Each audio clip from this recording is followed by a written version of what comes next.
FPO म्हणजे काय, याचा शेतकऱ्यांना फायदा काय, सरकारकडून मदत कशी मिळते या संदर्भातील संपूर्ण माहिती समृद्धी शेतकरी उत्पादक सहकारी संस्थेचे सचिव तथा मुख्य कार्यकारी अधिकारी भूषण डेरे यांच्याकडून आज आपण जाणून घेणार आहोत.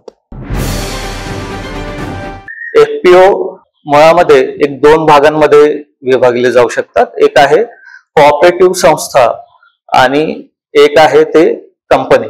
तर कंपनीमध्ये महाराष्ट्र सरकारचा भाग येत नाही, ते दिल्लीमध्ये ministry of cooperative affairs, corporate affairs याच्या अंतर्गत त्याची स्थापना झालेली असते. FPO ही एक सहकारी संस्था आहे आणि सहकारी संस्थेमध्ये महाराष्ट्र शासनाचा जो सहकार कायदा आहे त्याच्या अंतर्गत रजिस्ट्रार, असिस्टंट रजिस्ट्रार प्रत्येक तालुक्याला असतात, त्यांच्याकडे ही नोंदणी होते.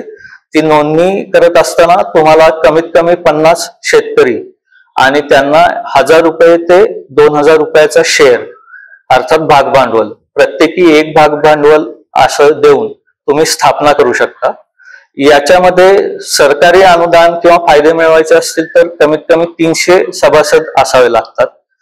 300 ते 750 सभासद केल्यास काही तुम्हाला मोठ्या योजना देखील राबवता येतात, ज्याला मोठं भाग भांडवल लागतं.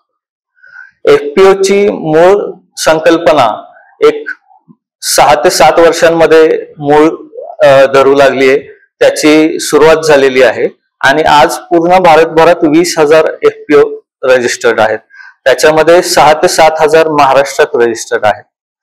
तर याच्यामध्ये आपण स्थापन करताना तुम्हाला जर का त्याच्यामध्ये खरोखर चांगलं काम करायचं असेल आणि तुमची संकल्पना एका व्यवसायाची स्पष्ट असेल तर ती मुळात धरून तुम्ही उतरलं पाहिजे.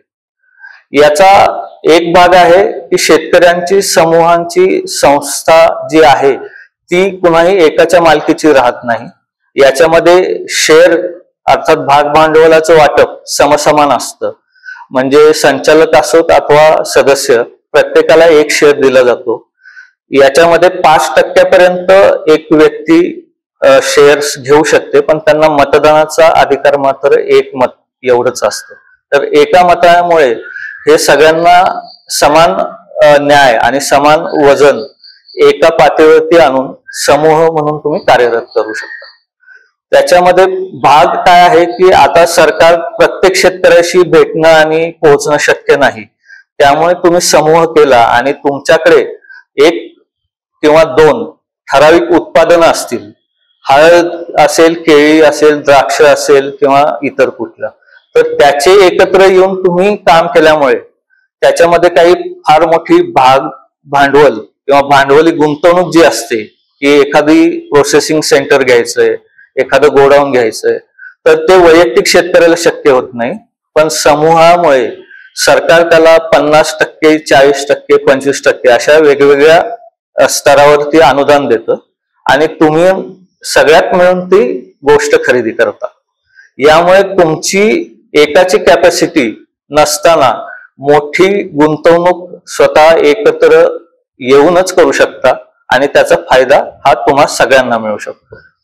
याच्यामध्ये आम्ही किंवा तुम्ही काम करताना वेअरहाऊस आहे, एक 5 ते 7 अवजार बँक आहेत, मोठमोठे ट्रॅक्टर पासून मशिनरी पर्यंत, किंवा एखादी प्रयोगशाळा आहे, ही आपण उभारू शकतो आणि त्याचा लाभ सर्व सदस्यांना दिला जाऊ शकतो.